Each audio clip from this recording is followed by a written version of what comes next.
السلام عليكم ورحمة الله. أعوذ بالله من الشيطان الرجيم. بسم الله الرحمن الرحيم.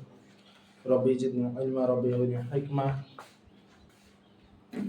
আমরা চলে যাচ্ছি আমাদের সবগুলো জরিমানা যুক্ত হয়ে যাবে আপনাদের কাছে। 4 নম্বর 2023 রসায়নের ষষ্ঠ অধ্যায়ের প্রশ্ন। ঠিক আছে, কি বলছে? আমার একটা বিকার দেওয়া আছে, বিকারে লেখা আছে সোডিয়াম সালফেট। কি দেওয়া আছে? Sodium sulphate. বলছে এটা 100 ml। এটা কত ml? 100 ml এর একটা পাত্র। আর দেওয়া আছে দ্রবের ভর 2.84 গ্রাম। দ্রবের ভর কত? 84 গ্রাম। তারপরে আরেকটা হলো এই পাত্র। এটা কি পাত্র। আরেকটা আলাদা করে দেওয়া আছে, বি একটা যৌগ দেওয়া আছে, ওইটা পরে আমরা এটা কি করে দিই। আমাদের হচ্ছে মাত্র দ্রবণের মোলারিটি বের করব।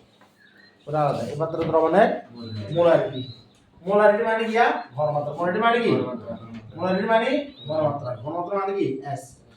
S is equal two VM নিচে গুণ উপরে কত 1000 ইনটু কত ডব্লিউ। কারণ আমরা জানি W is equal to S VM divided by কত 1000। বুঝা গেছে?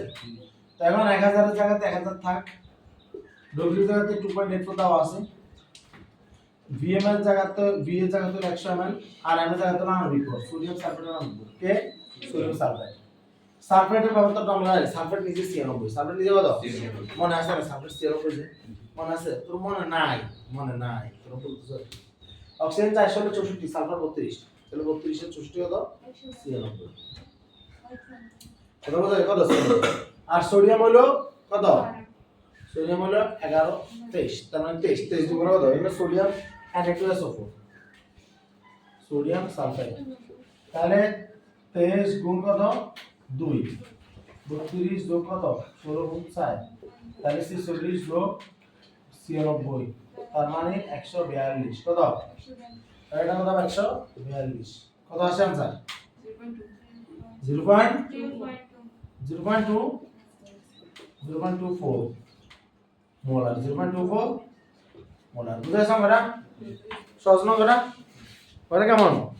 সহজ, অবশ্যই সহজ।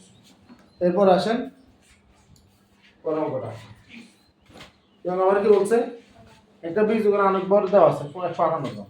বীজকের আণবিক ভর কত? 158 গ্রাম। বলতেছে যে এলিমেন্ট x 29.1%, 16y 40.5% আর 8z 30.38%। এটা দেওয়া আছে। তো আমরা এদের নামগুলো জানি। 11 মানে সোডিয়াম, আমাদের z মানে হলো 8 মানে হলো অক্সিজেন। এগুলো কত? আচ্ছা আগে লিখে দিই। তো বলছে একটা যৌগ আছে বি যৌগ।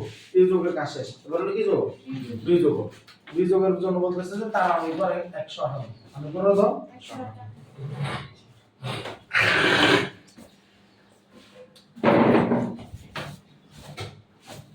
আণবিক ভর 158। তাহলে আণবিক ভর দাও আছে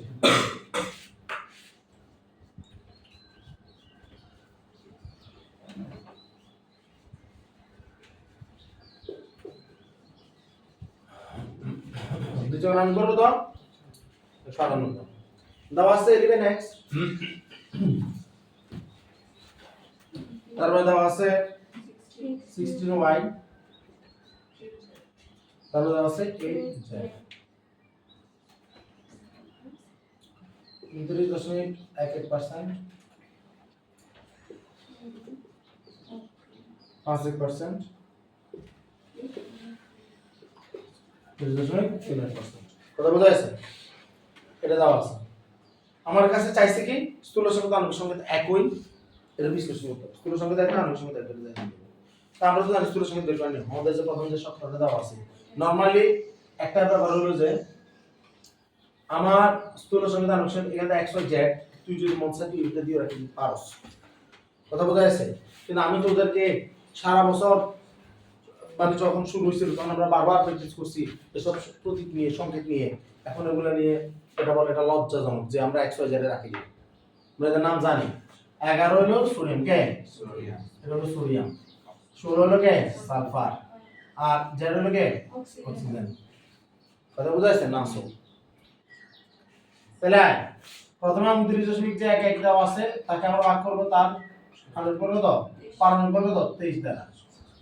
23 দ্বারা ভাগ করলে এখানে মান আসবে সালফার হলো পারমাণবিক ভর কত 32 40.5 কে এটা দ্বারা ভাগ করব অক্সিজেন হলো কত 16 30.38 কে ভাগ করব তো তাহলে ভাগ করলে কত তাই বলেন তাড়াতাড়ি 1.27 1.27 অর্ধজন হচ্ছে 1.899 বুঝে না 1.899 1.8 মানে 1.89 ধরলাম আর কি।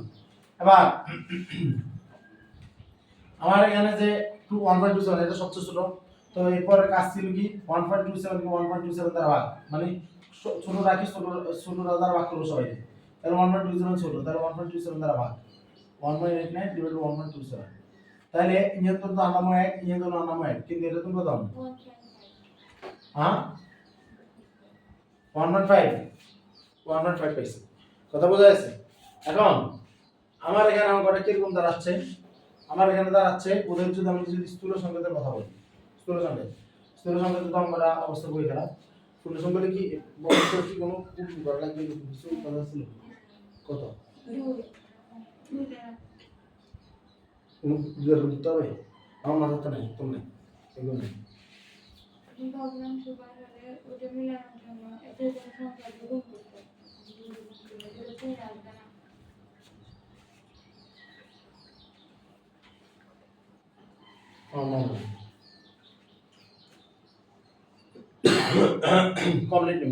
কমপ্লিট তাই এটা বাদ করছি উন্নত আমার মনে হচ্ছে রেখে দিতে হবে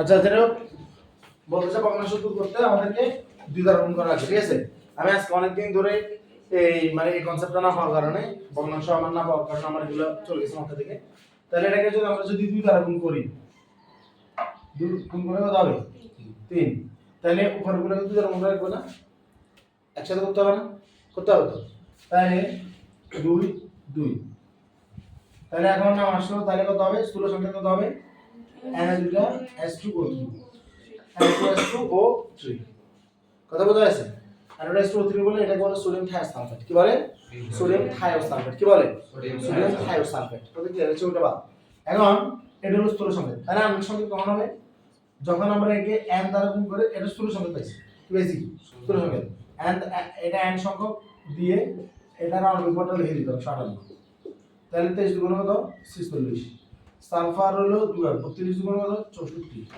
অক্সিজেন 300 কত 48 তাহলে এটা 48 আছে 46 কত 93 কত আসে 158 এদিকে 158 এখন আসতেছে 158 এনে বললে 158 তাহলে এনে বললে 158 ডিভাইড বাই 158 মানে কত 1 সুতরাং আমাদের 1 এখানে যদি আমরা যদি 1 বসাই তাহলে আমরা পাবো Na2S2O3 কত কি আসলে এটা আসলে তার মানে স্থূল সংকেত আণবিক সংকেত কি একই বুঝা গেছে আল্লাহর মতে ক্লিয়ার আসসালামু আলাইকুম